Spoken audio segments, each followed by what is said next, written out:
यतो अनंत शक्ति अनंतास जीवा यतो निर्गुणाद प्रमेया गुणास्ति यतो भाति सर्वं त्रिधा भेद भिन्नं सदा तं गणेशं नमामो भजामः सदा तं गणेशं नमामो भजामः सदा तं गणेशं नमामो भजामः।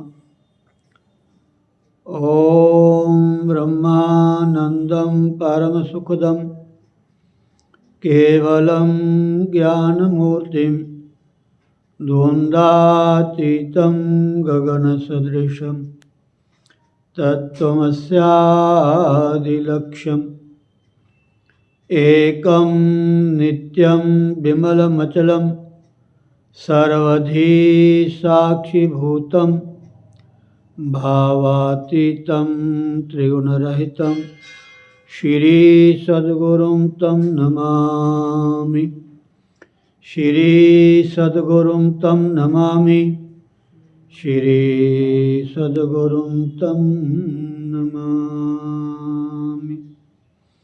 अज्ञानतिमिरान्धस्य ज्ञानाञ्जनशलाकया चक्षुरुन्मीलितं येन तस्मै श्रीगुरुवे नमः। ॐ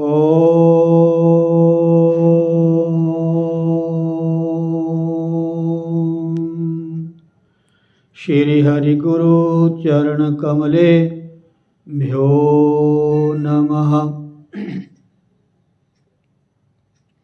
बोलो श्री सद्गुरुदेव महाराज की जय। स्वामी दयालदास जी महाराज की जय। स्वामी रामान जी महाराज की जय। श्री श्री 1008 श्री स्वामी सोमेशन जी महाराज की जय। संत भक्त राम जी महाराज की जय। बोलो भाई सब संत भगवान की जय। सभी आचार्य वैष्णव जनों की जय। जय जय श्री राधे श्याम। ओम ओम। गणपति गिरिपति गोपति गिरिजा गौरी दिनेश ईश पंच मम दास के हरो सुपंच कलेश। श्रीमत हरि प्रसाद जो चिद बपुरहित प्रछेद विद्या प्रद गुरु तिहि नमो जी प्रसाद गत खेद। नमो नमो श्री राम जो सतचिद आनंद रूप जी जाने जग स्वप्न बत नाशत भ्रम तम कूप। राम मिया सद्गुरु दया साधु संग जब होए तब प्राणी जाने कछु रेयो विषय रस भोए। मात तात भ्राता सुहृद इष्ट देव नृप प्राण अनाथ सुगुरु सबते अधिक दान ज्ञान विज्ञान। प्रगट भूमि गुरु सूर द्युति जन मन नलिन प्रकाश अनाथ कुमुदनी विमुख जन कबहु न होत उलास। तेरत सद्गुरु मया करी मोह नींद सोवंत जगयो ज्ञान लोचन खुले सुपन भरम बिसरंत। गुरु बिन भ्रम लगी भूलि गो भेद लहे बिन स्वान के हरि बपु जाई निरख परयो कूप अज्ञान। सूर दर्श आदर्श जो होत अग्नि उद्योत तैसे गुरु प्रसाद ते अनुभव निर्मल होत। जिमि चंद हिलहि चंद्रमणि अमींद्रवत तत्काल गुरुमुख निरखत शीश के अनुभव होत विशाल। हूँ शरणागत रावरे श्री गुरु दीन दयाल कृपा सिंधु बंदौ चरण हरौ कठिन उरसाल। हूँ अनाथ अतिशय दुखी डर्यो देख संसार बूढ़त हूँ भव सिंधु में मोहि करौ प्रभु पार। आशा तृष्णा चिंत बहु ए दायन घर माही जीवन कहि विधि होय मम हृदय स्मृति को खाही। ओम अच्युतम केशवम राम नारायणम कृष्ण दामोदरम वासुदेवम हरिम श्रीधरम माधवम गोपिका बल्लभम श्री जानकी नायकम श्री रामचंद्रम भजे। श्री रामचंद्रम भजे श्री रामचंद्रम भजे श्री कृष्ण चंद्रम भजे। श्री कृष्ण गोविंद हरे मुरारे हे नाथ नारायण वासुदेव गोविंद मेरी यही प्रार्थना है बोलू न मैं प्रभु नाम तिहारा निष्काम होके दिन रात गाऊं गोविंद दामोदर माधवेति। हे कृष्ण हे जाधव हे सखेति हे कृष्ण हे जाधव हे सखेति। हरे राम राम राम हरे हरे हरे कृष्ण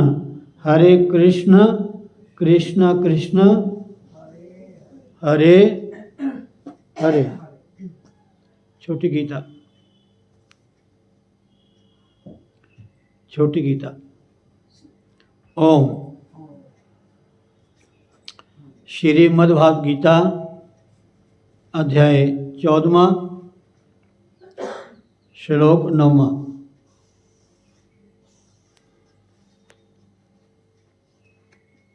बहुत ही सुंदर प्रसंग है। इसका संबंध बता रहे हैं, कृपया ध्यान से सुने।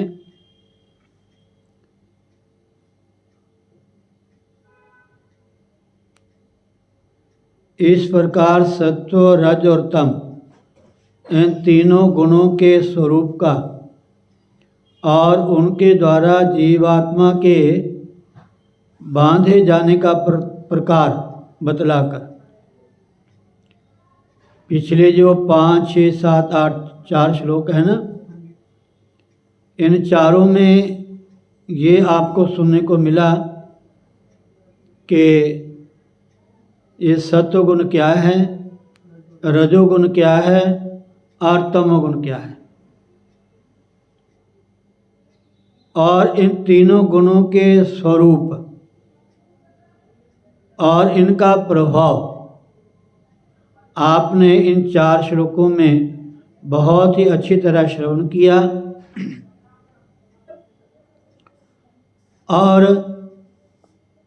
ये जीवात्मा को, अर्थात जो जीवात्मा जन्म और मृत्यु से रहित है, जो जीवात्मा जन्म मृत्यु से रहित है, उस जीवात्मा को ये जो गुण है, पहले सत्वगुण है, फिर रजोगुण है, फिर तमोगुण है, ये तीनों गुण जीवात्मा को कैसे बंधन में डालते, ये आप लोगों ने संक्षेप से सुना।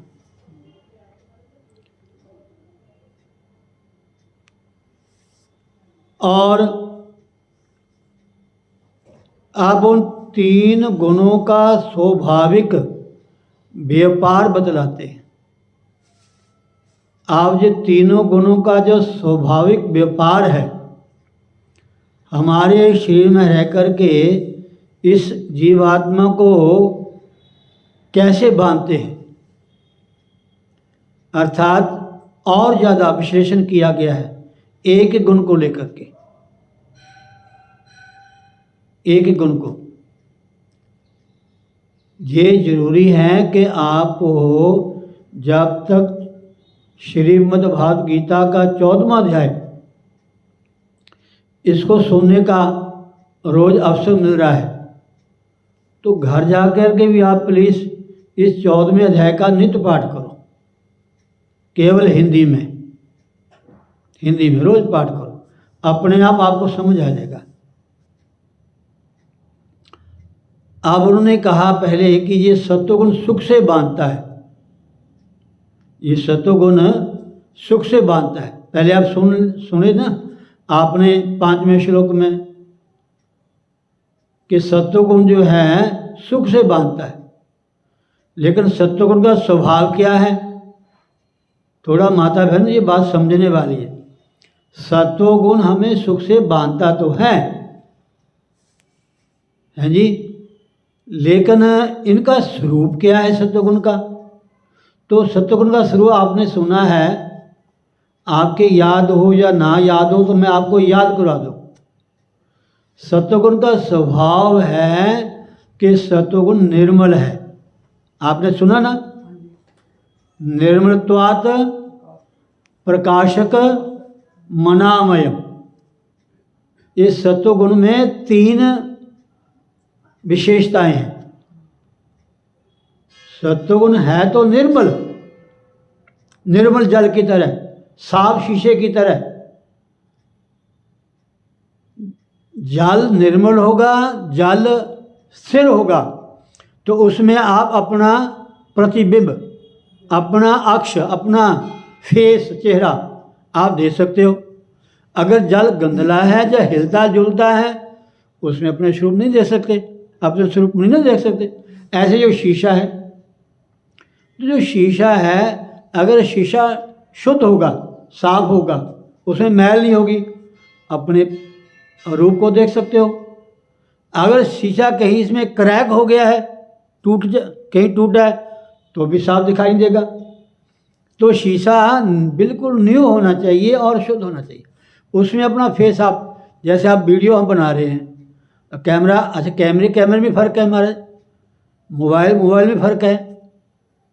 जितना अच्छी कंपनी का होगा, जितना महंगा मोबाइल होगा, उतनी उसकी क्या कहते हैं, क्लैरिटी बढ़िया होगी, आवाज़ भी साफ आएगी उसमें और चेहरा भी साफ दिखाई देगा आपको।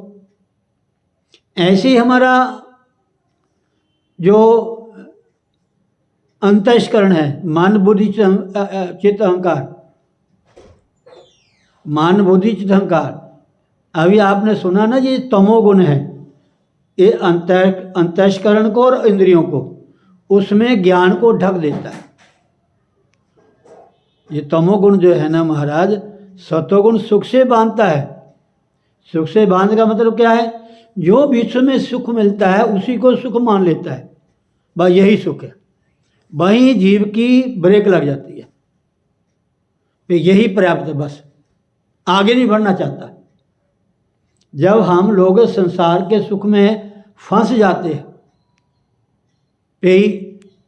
बच्चे की नहीं, बच्चा गेंद से खेलता है, अब गेंद भी उसको माता पिता ला करके देते हैं। जब माता पिता उससे गेंद लेते हैं तो बच्चा रोता है, इधर क्यों लेते हैं मेरे से गेंद। उसको ये नहीं पता कि हमेशा गेंद से थोड़ा खेलना है, तुमने बैठना भी सीखना है, तुमने उठना भी सीखना है, तुमने चलना भी सीखना है। तो जब माता पिता बच्चे को बैठना सिखाते हैं, बच्चे को खड़ा होना सिखाते हैं, बच्चे को चलना सिखाते हैं, तब बच्चा चलना सीखता है। ऐसे भी हम भी बालक हैं।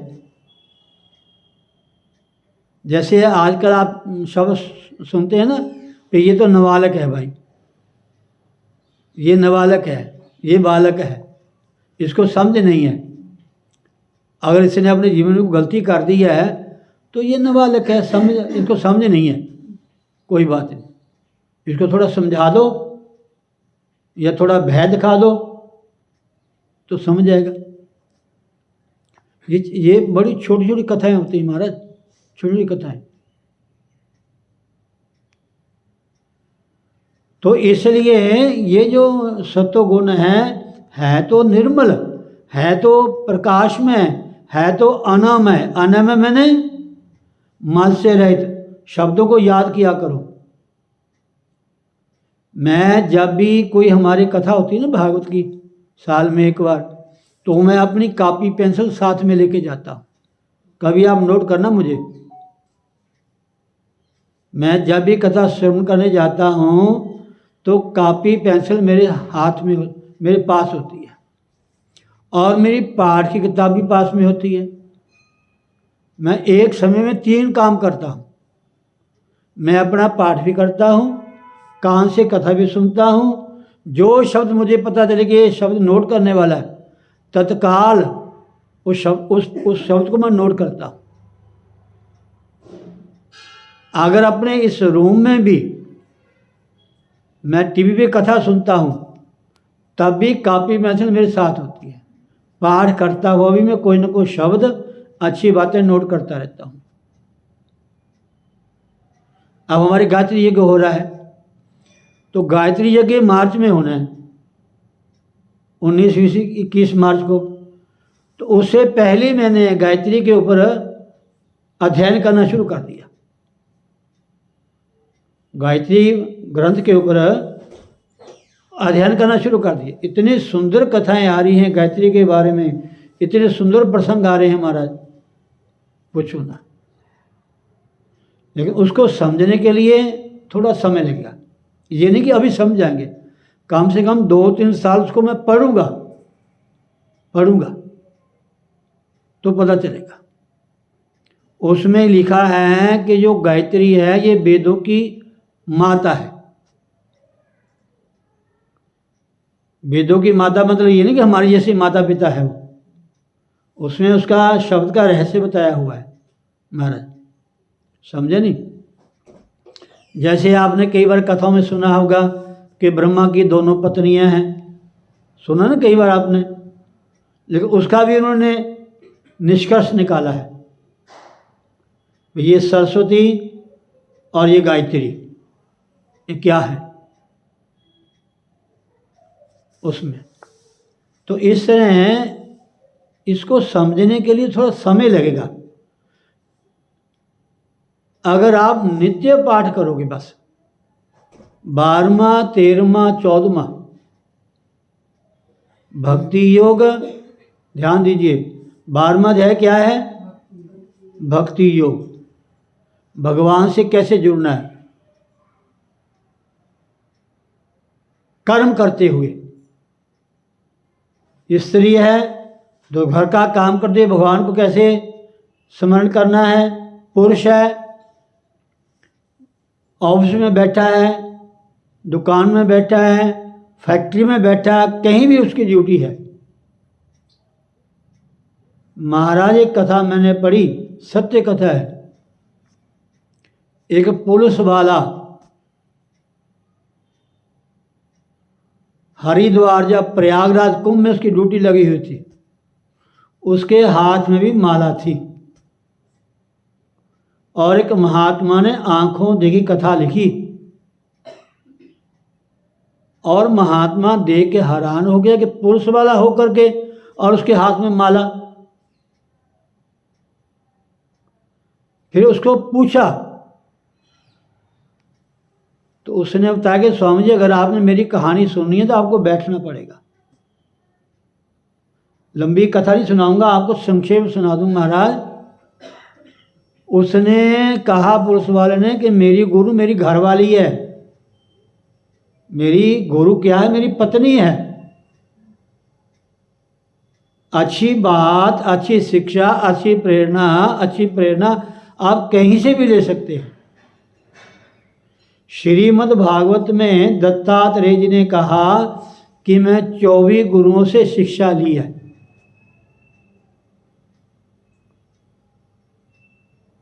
सियाने कहते गुरु एक सेवा अनेक।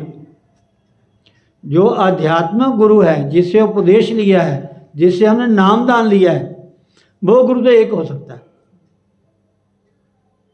जिन गुरु से आपको नाम मिल गया बस ठीक है, उस नाम को जपो। लेकिन सब संत महापुरुषों की सेवा करो। उनकी सन्निधि में जाने से, उनके दर्शन करने से, उनकी कथाएं सुनने से आपको कुछ ना कुछ मिलेगा ही। लेकिन जो आपका लक्ष्य है, निश्चय है, जिन गुरु से आपने उपदेश लिया है, नाम लिया है, आपका ध्यान वही होना चाहिए। मन में ऐसा ना हो कि ये अच्छे हैं तो इनसे भी नाम ले लें। ऐसी भी कथा कहानियाँ आती हैं आजकल। तो इसलिए बहुत सारी बातें प्लीज समझने वाली हैं। लेकिन मेरा विश्वास है कि जिसने गीता पढ़ ली, जो गीता से जुड़ गया, उसका मन कहीं नहीं जाएगा, कहीं नहीं भटकेगा सिवाय कृष्ण के। कहीं नहीं जाएगा महाराज, कहीं नहीं जाएगा। ये सत्य बात है। जो गीता हमें समझाती है, जो हमें गीता ज्ञान देती है, जो हमें भगवान श्री कृष्ण ने गीता के माध्यम से उपदेश दिया है, अगर वो हमारे जीवन में एक बार उतर जाए, हमारी समझ में आ जाए, हमारी बुद्धि उसको पकड़ ले, मन में बैठ जाए महाराज, तो समझो कि आपका कल्याण, आपकी गति इसी शरीर में हो जाएगी। शरीर के रहते रहते। लेकिन प्लीज जरूरत है समझने की, ध्यान से सुनने की। बहुत सुंदर है। तो जो सत्वगुण है सुख से बांधता है, ये आपने पहले 5वें श्लोक में सुन लिया। 6ठे में आपने सुन लिया रजोगुण। रजोगुण किससे बांधता है? अच्छा एक और बात सुनो, दोबारा रिपीट कर दूं मैं। सुख, सत्वगुण सुख के संबंध से बांधता है। सत्वगुण सुख से तो बांधता है, लेकिन सुख में जब आसक्ति हो जाती है, सुख भोगने की आसक्ति हो जाती है, वहां बंध जाता है इंसान। किसी भी विषय में, विषय मतलब किसी भी व्यक्ति में सुख मिलना शुरू हो जाता है, हम उस व्यक्ति को छोड़ना नहीं चाहते, ये हमारे से अलग ना हो जाए। किसी पदार्थ से अर्थात वस्तु से अगर हमें थोड़ा सुख मिलता है, स्वाद मिलता है, टेस्ट लेने की आदत पड़ जाती है, उसको हम छोड़ते नहीं, बार बार मन में आता है, आज ये खाना चाहिए, आज वो खाना चाहिए। और आगे आ गया स्थान। स्थान क्या है?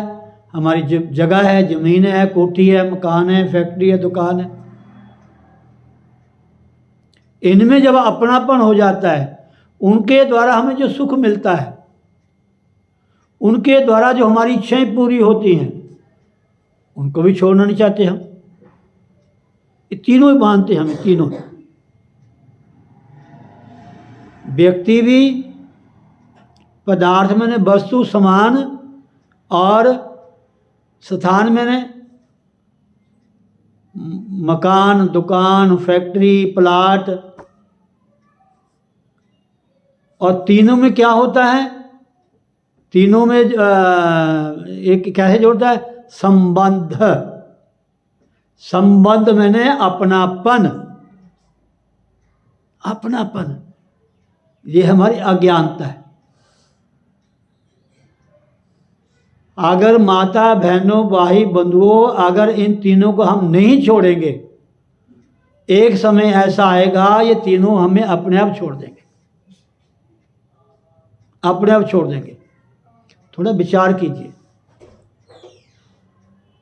महापुरुष कहते हैं, ना सुख बेच गृहस्थ दे, ना सुख छड़ गया, है सुख बिच विचार दे, सदगुरु शरण पे। दोबारा फिर सुन दो। ना सुख बिच गृहस्थ दे, ना सुख छड़ गया। ये सब कुछ छड़ के संन्यास ले लिए, घर छड़ के कोई आश्रम बना लिए, नहीं। ना सुख बिच गृहस्थ दे, ना सुख छड़ गया, है सुख बिच विचार दे, सतगुरु शरण पे। ये जो विचार है, अच्छी बातें हैं, ये हमारे महापुरुष गुरुजन ही बता सकते, और वो वही बात बताएंगे जो ग्रंथों में लिखी गई है, जो शास्त्रों में हम पढ़ते सुनते हैं।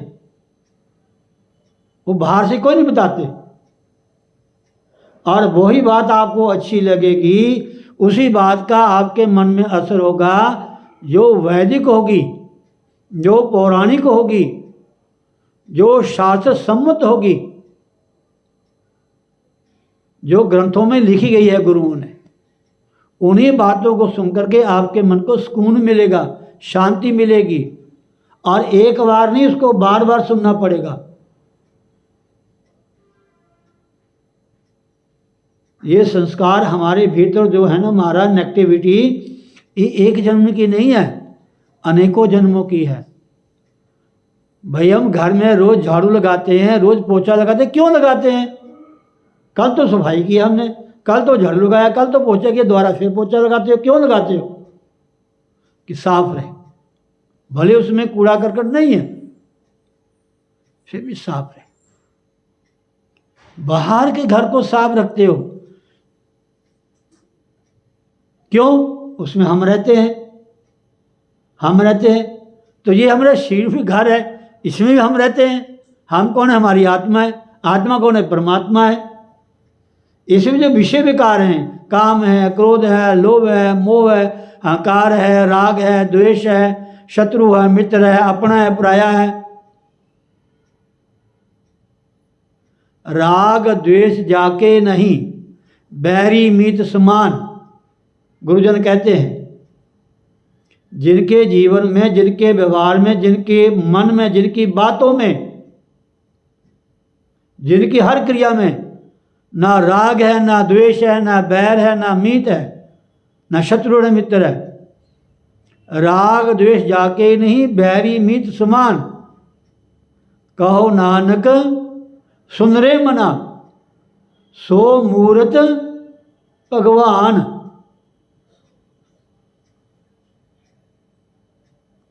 ये अच्छी बातें हमें भारत में मिलेंगी, भारत के गुरुजनों के उपदेशों में मिलेगी, उन ग्रंथों में मिलेंगी, और कहीं नहीं मिलेगी महाराज। इसलिए जहाँ कहीं भी सत्संग है, उसका लाभ लीजिए, भले हमें समझ आए ना आए। वो जो शब्द है, जो हमारे भीतर जाएगा, तो हमारी जो नेगेटिविटी है उसको साफ कर देगा। शब्द है, नाम है, ये झाड़ू है, ये सफाई करता है हमारा। माता बहनों, प्लीज़ प्लीज़ प्लीज़, आपकी जिम्मेवारी बहुत ज़्यादा है, आपकी जिम्मेवारी बहुत ज़्यादा है। राधे। तो सत्वगुण सुख से क्यों बांधता है कि संबंध हो जाता है। रजोगुण क्यों बांधता है? कर्म से संबंध हो जाता है। कर्म संबंध कैसे होता है? फल से। ये मैंने कर्म किया, इसका मुझे ये फल मिलेगा। वह काम करते फिरते हम सारी उम्र, और ये नहीं पता भी कर्म करेंगे, अगर फल की इच्छा रखेंगे तो दोबारा जन्म लेना पड़ेगा। कर्म करें, कोई भय नहीं, लेकिन फल की इच्छा ना रखें। अगर फल की मन में इच्छा आ भी गई कि ऐसा कर्म करने से मुझे ये फल मिलना चाहिए, मुझे इनाम मिलना चाहिए, मेरी बड़ाई होनी चाहिए, नहीं भी मिली तो दुखी नहीं होना चाहिए। नहीं मिली तो दुखी नहीं होना चाहिए। जे मिल गई तो सुखी नहीं होना चाहिए। ये सुख दुख आसक्ति का कारण है, इसलिए बंधन होता है। और तमोगुण तो हमारा सारा ही साफ ही कर देता है। होता है बस कीते करा पोछा फेर देता है, बस एकदम पर्दा। आंख होते भी हम देख नहीं सकते, कान खुले हैं फिर भी बात तो अंदर जाती है लेकिन टिकती नहीं है। क्यों? ये तमोगुण। इसीलिए ये समझना इसको। गीता जैसा ज्ञान आपको कहीं नहीं मिलेगा।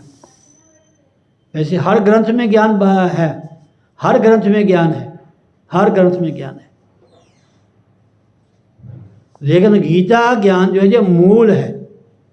ये स्वयं प्रत्यक्ष साक्षात भगवान श्री कृष्ण के मुखारविंद की वाणी है।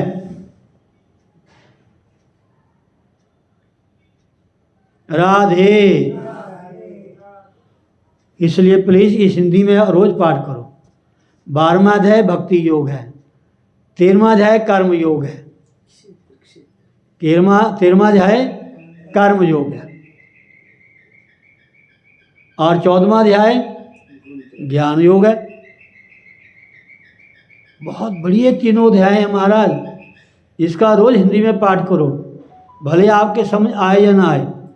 अगर आपने संस्कृत पढ़ने की आपको मन में ऐसे कि मैंने संस्कृत पढ़ूं, तो एक गीता मिलती है पदच्छेद गीता, मंगा के रखी है। अगर आपको इंटरेस्ट हो, अगर गीता को समझना चाहो तो, कि हमने भी संस्कृत पढ़नी है, तो पदच्छेद गीता है, अन्वय व्यतिरेक गीता है। वो 3 तरह से समझाया गया, उसमें 3 तरह से समझाया गया है महाराज। पहले संस्कृत श्लोक बोलते हैं, फिर संस्कृत श्लोक को अलग अलग शब्द, अलग अलग अक्षर, संस्कृत सामने हिंदी लिखी हुई है, फिर बाद में एक एक शब्द की हिंदी, उसके बाद में हिंदी में पाठ है। अगर आप चाहते हो कि हमें संस्कृत पढ़नी चाहिए और ज़्यादा नहीं तो गीता तो पढ़ ही सकें, तो पदच्छेद गीता अन्वय व्यतिरेक उसकी हेल्प आपको लेनी पड़ेगी, और नहीं तो केवल हिंदी में पाठ करो। 12वें अध्याय का, 13वें अध्याय का, 14वें अध्याय का। ठीक है, आगे सुनने समय ज़्यादा हो गया, फिर इसकी हिंदी सुन लें। अब आपने संबंध सुन लिया।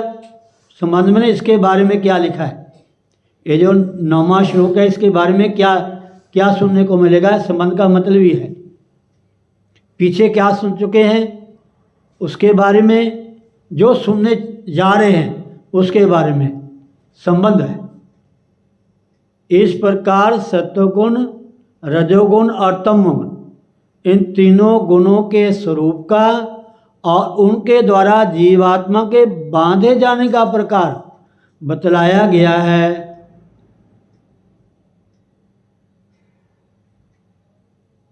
5वां, 6वां, 7वां, 8वां इन श्लोकों में। और 9वें श्लोक में कहते हैं कि अब इन तीनों गुणों का स्वाभाविक व्यापार बतलाते हैं। इनका स्वाभाविक व्यापार क्या है, ये कैसा व्यवहार करते हैं, कौन सा सामान इनके पास है। सत्वं सुखे संजयति रजः कर्मणि भारत, ज्ञान मावृत्य तु तमः प्रमादे संयत्युत।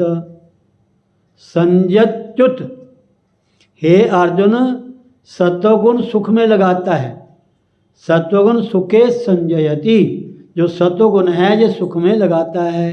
रजः कर्मणि भारत, रजोगुण कर्म में लगाता है। और तमोगुण क्या करता है, ज्ञान मावृत्य तु तमः प्रमादे संयत्युत।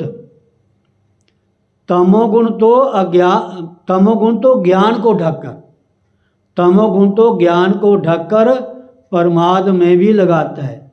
ये ज्ञान को ढक भी देता है, फिर साथ में ये प्रमाद में लगाता है। प्रमाद क्या है, एक बार और सुन लो फिर आगे चलेंगे। लास्ट बार सुना रहूँगा आपको मैं। प्रमाद का मतलब क्या है ये आप सुन लियो, 3-4 बार सुन लिया आपने। आप ये लिंक आपको भेजूंगा मैं।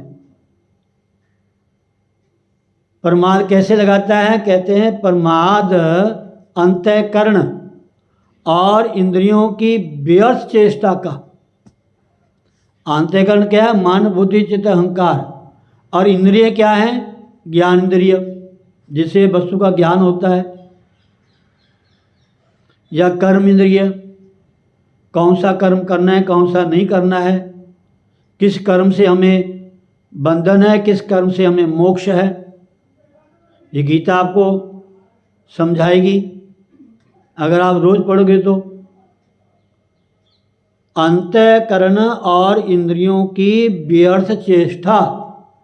व्यर्थ चेष्टा का मतलब फालतू, जिसका मतलब ही कोई नहीं है,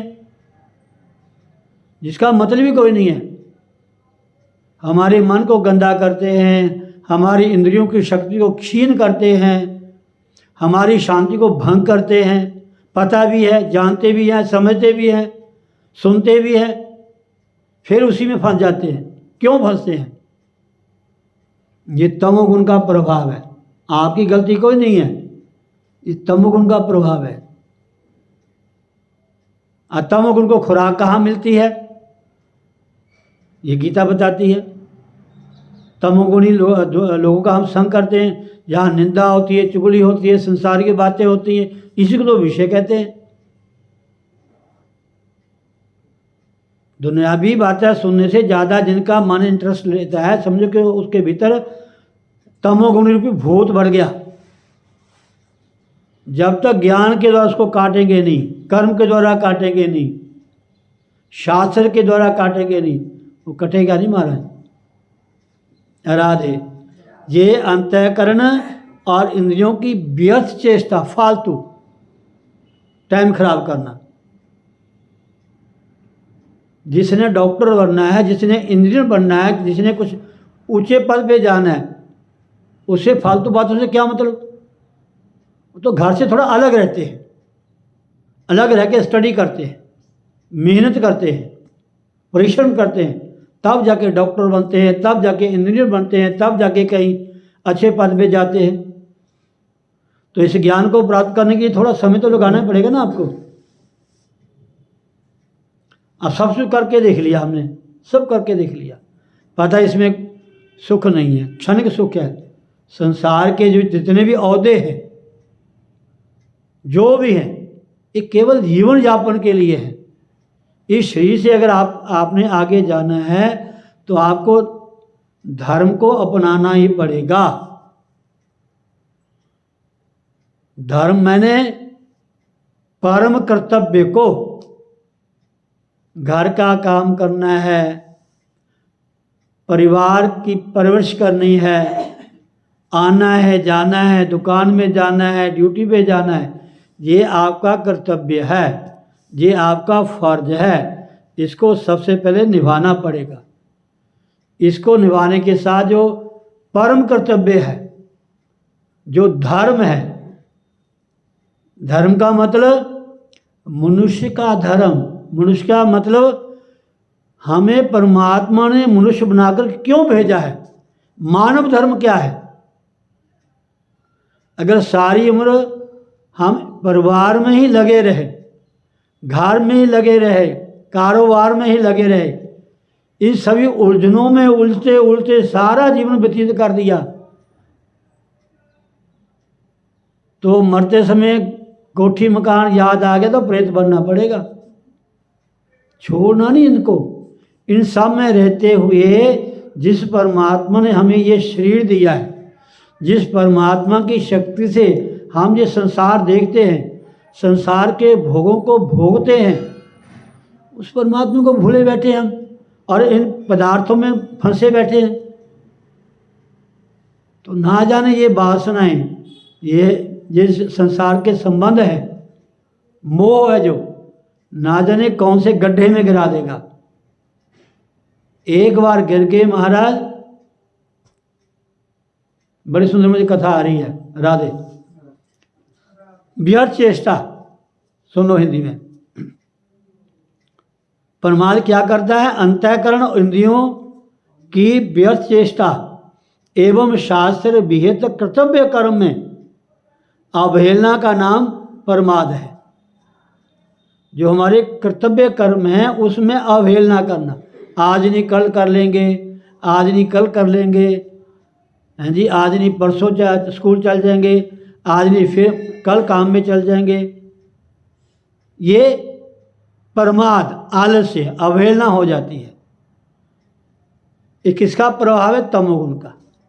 जब वो तमोगुण आता है, जब अज्ञान छा जाता है, जब मोह हो जाता है, जब विषयों में ज़्यादा मन रच जाता है, तो हमारा संसारिक कामों में तो मन जाता ही नहीं है, तो धार्मिक कार्य में कैसे जाएगा, धर्म कर्म में नहीं जाएगा। तो ये उनका कहने का मतलब है।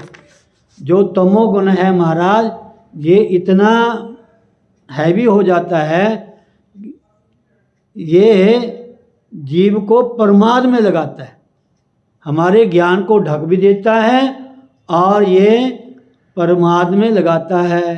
हे अर्जुन, सत्वगुण सुख में लगाता है और रजोगुण कर्म में, तथा तमोगुण तो ज्ञान को ढककर प्रमाद में लगाता है।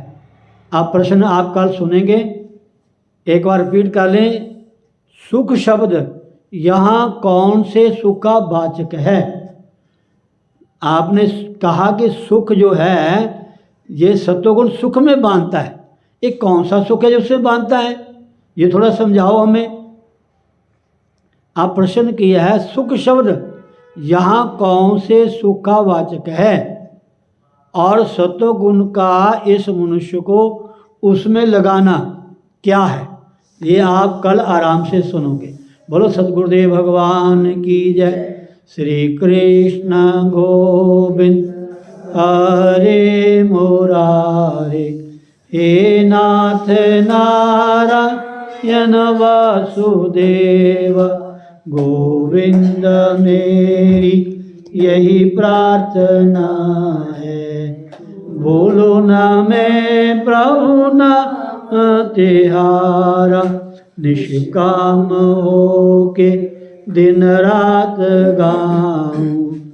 गोविंद दामोदर माधवेति, हे कृष्ण हे जादव हे सखेति, हे कृष्ण हे जादव हे सखेति। हरे राम राम राम हरे हरे, हरे कृष्ण कृष्ण कृष्ण हरे हरे, हरे राम राम राम हरे हरे, हरे कृष्ण कृष्ण कृष्ण हरे हरे। बोलो सतगुरुदेव भगवान की जय। सर्वे भवन्तु सुखिनः, सर्वे सन्तु निरामया, सर्वे भद्राणि पश्यन्तु, मा कश्चित् दुःखभाग् भवेत्। ओम पूर्णमदः पूर्णमिदं पूर्णात् पूर्णमुदच्यते पूर्णस्य पूर्णमादाय पूर्णमेवावशिष्यते। ओम शांति शांति शांति। ओम।